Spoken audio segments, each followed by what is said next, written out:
حضرت حارث عشری رضی اللہ تعالی عنہ فرماتے ہیں، یہ مسند احمد ابن حنبل میں بھی ہے، ترمذی میں بھی ہے، قال قال رسول اللہ صلی اللہ علیہ وسلم انی آمرکم بخمس اللہ امرنی بہن۔ یہ ایک روایت میں اضافی الفاظ ہیں، اللہ امرنی بہن، دوسری میں نہیں ہے۔ انی آمرکم بخمس کے بعد شروع ہو جاتی ہے بالجماعت والسمع والطاعت والہجرت والجہاد فی سبیل اللہ۔ مسلمانوں میں تمہیں 5 باتوں کا حکم دے رہا ہوں، اور یہ حکم اللہ نے مجھے دیا ہے، حالانکہ آپ کو بھی حکم دینے کا اختیار ہے، لیکن آپ نے تاکید کے لیے کہا، میں اپنی طرف سے نہیں کہہ رہا، میں پہنچا رہا ہوں۔ انی آمرکم بخمس اللہ امرنی بہن بالجماعت والسمع والطاعت والہجرت والجہاد فی سبیل اللہ۔ ذرا دیانتداری کے ساتھ ہاتھ اٹھائیں ان مجمع میں سے وہ لوگ جنہوں نے پہلے کبھی یہ حدیث سنی ہے۔ ایک تو ادھر میں نے ہاتھ دیکھا ہے، اس کا چرچا ہی نہیں ہمارے ہاں۔ کیوں؟ یہ اس لیول سے متعلق ہے جس لیول پہ ہم سوچتے ہی نہیں۔ اقامت دین کی جد و جہد، نظام کو بدلنے کی جد و جہد، یہ ہمارے ذہن سے خارج، ہمارے تصور دین سے خارج۔ دیکھیے وہ جو ہے بنی الاسلام علی خمس، اس میں امر نہیں ہے، یہ خبر ہے صرف۔ اسلام کی بنیاد 5 چیزوں پر قائم ہے، شہادت اللہ الہ الا اللہ وان محمد رسول اللہ، واقام الصلاۃ وایتاء الزکوٰۃ وصوم رمضان وحج البیت من استطاع الیہ سبیلا۔ یہ حدیث کس کو نہیں معلوم؟ متن یاد نہ ہو یہ بات دوسری ہے، کس کو نہیں معلوم 5 ارکان اسلام حضور نے بتائے ہیں؟ حالانکہ وہاں یہ ہے میں تمہیں حکم دے رہا ہوں، اور چرچا ہی نہیں ہے ہمارے یہاں۔ جس گاؤں جانا نہیں اس کا راستہ کیا پوچھنا، جو کام ہم نے کرنا ہی نہیں، اس کے جو لوازم ہیں ان کے تذکرے کی کیا ضرورت ہے؟ یہ ہے ہمارا اس وقت کا عام مسلمانوں کا تصور۔ زیادہ سے زیادہ یہ کہ دین کو پھیلاؤ، پہنچاؤ، کتابوں سے، رسالوں سے، ویڈیو سے، آڈیو سے، مواعظ سے، درس قرآن سے، ترجمہ قرآن سے، یا تو یہ کہ اپنی ذاتی نیکی کا تصور ہے، اور یا پھر اس سے اوپر صرف یہ دعوت و تبلیغ۔ اس سے اوپر کی تیسری منزل جسے اقامت دین کہا جائے، جو خصوصی الفاظ حضور کے لیے 3 مرتبہ قرآن میں آئے، هو الذی ارسل رسولہ بالہدی ودین الحق لیظہرہ علی الدین کلہ۔ کسی اور نبی کے لیے 1 دفعہ بھی نہیں آئے، حضور کے لیے 3 دفعہ آئے،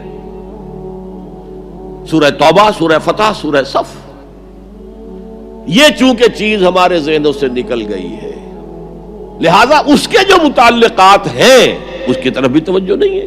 سیدھی سی بات ہے، منطقی بات ہے، جس گاؤں جانا نہیں اس کا راستہ کا کو پوچھنا۔ یہ 5 چیزیں ہیں لازم۔ جماعت کی شکل میں رہو، یہ بھی فرمایا علیکم بالجماع، یہ حضور کی حدیث ہے، علیکم بالجماع، لازم جماعت کی شکل میں رہو۔ اور حضرت عمر کا قول ہے، اور آپ کو معلوم ہے کہ صحابی کا قول بھی حدیث کہلاتا ہے۔ حضرت عمر فرماتے ہیں لا اسلام الا بالجماع ولا جماع الا بالامارہ ولا امارہ الا بالاطاعہ۔ کوئی اسلام بغیر جماعت کے نہیں، کوئی جماعت بغیر عمارت کے نہیں، اور کوئی عمارت بے فائدہ ہے اگر اس کی اطاعت نہ ہو۔ تو پہلا حکم بالجماع والسمع، اور سنو، سننے کے لیے وابستہ رہنا ہوگا، وابستہ رہ شجر سے امید بہار رکھ۔ اب یہ نہیں ہو سکتا تھا کہ حضور پر کوئی بات آئی ہے تو آپ خود ہر ایک کے گھر جا جا کے اس کو پہنچائیں۔ آپ وابستہ رہیں اس نظم جماعت کے ساتھ، جیسے کہ درخت کا پتا جو ہے اس تک بھی جڑ سے لے کر جو غذا آ رہی ہے درخت کے پتے تک پہنچ رہی ہے۔ تو پیوستہ رہ شجر سے امید بہار رکھ، اس پیوستگی کے ساتھ، تاکہ وہ سارے احکام آپ تک خود بخود پہنچے۔ والطاعہ، اور اطاعت۔ 3 چیزیں ہو گئی، بالجماعت والسمع والطاعت والہجرت والجہاد فی سبیل اللہ۔ اور میں اس کی حقیقت پہلے بھی بیان کر چکا ہوں۔ ہجرت، اس کی بنیاد کیا ہے؟ حضور سے پوچھا گیا ای الہجرت افضل یا رسول اللہ، اے اللہ کے رسول سب سے اعلیٰ اور سب سے افضل ہجرت کون سی ہے؟ فرمایا ان تہجر ما کرہ ربک، ہر اس چیز کو چھوڑ دو جو تمہارے رب کو پسند نہیں ہے۔ آج اپنے گریبان میں جھانکیے، جو چیز زندگی میں غلط ہے شریعت کی روح سے، طے کیجئے کہ اب نہیں ہوگی، اب ختم کر دوں گا، ہجرت شروع ہو گئی آپ کی۔ ان تہجر ما کرہ ربک، ہر اس چیز کو ترک کر دو، چھوڑ دو جو تمہارے رب کو پسند نہیں۔ اور آخری ہجرت تو آئے گی وہ اقامت دین کے آخری مرحلے میں، جب اقدام ہوگا، جب نظام کو چیلنج کیا جائے گا، پھر جو ہجرت ہوگی وہ فرض ہجرت ہوتی ہے۔ مدینے کی ہجرت فرض تھی، ہجرت حبشہ فرض نہیں تھی۔ وہ تو جن لوگوں کی ہمت جواب دے رہی تھی اور جو پرسیکیوشن ہو رہی تھی اور جو تشدد ہو رہا تھا اس کو برداشت نہیں کر پا رہے تھے، انہیں اجازت دے دی گئی کہ ٹھیک ہے چلے جاؤ، حبشہ کی طرف ہجرت کر جاؤ۔ مدینے کی ہجرت فرض تھی۔ اگر کوئی ہجرت نہیں کر رہا، ما لکم من ولایتہم من شیء حتی یہاجروا، تو اے مسلمانوں تمہارا ان سے کوئی تعلق نہیں ہے جب تک کہ وہ ہجرت نہ کرے۔ بلکہ سورہ نساء میں اس کو بھی ایک طرح کا نفاق قرار دیا گیا۔ تو وہ ہجرت بڑی ہجرت ہے، گھر بار چھوڑ کر، اور مکے والے جو گئے تھے چھوڑ کر، وہ قریش کے بھیڑیوں کے رحم و کرم پر چھوڑ کر گئے تھے اپنے گھر والوں کو، اور ان کا سارا گھر کا سامان لوٹا گیا تھا، اور اس سارے سامان سے وہ کیپٹل فراہم کیا گیا تھا جس کو لے کر ابو سفیان کا قافلہ گیا تھا شام کی طرف، جس کا حضور نے پیچھا کیا تھا لیکن وہ نکل گیا تھا۔ جب وہ واپس آ رہا تھا تب حضور نے پھر اس کو کنفرنٹ کرنے کے لیے مدینے سے باہر نکل کر پروگرام بنایا، لیکن وہ اللہ کو کچھ اور منظور تھا، ادھر سے لشکر آ گیا اور جنگ ہو گئی، جنگ بدر ہو گئی۔ تو ہجرت کیا ہے؟ شروع سے ہجرت کیا ہے؟ ان تہجر ما کرہ ربک، اور سب سے اوپر کیا ہے؟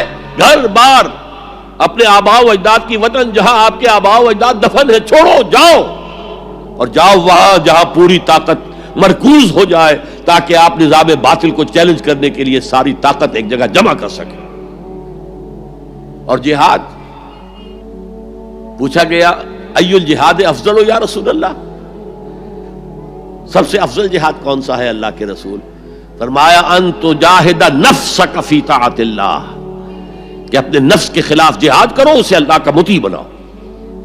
وہ سرکش ہے، وما ابرئ نفسی ان النفس لامارۃ بالسوء، یہ نفس جو ہے امارۃ بالسوء، برائی کا حکم دینے والا ہے، اس کے خلاف کشاکش کرو اور اس کو دباؤ، اسے اللہ کے سامنے جھکاؤ، یہ جہاد افضل ہے۔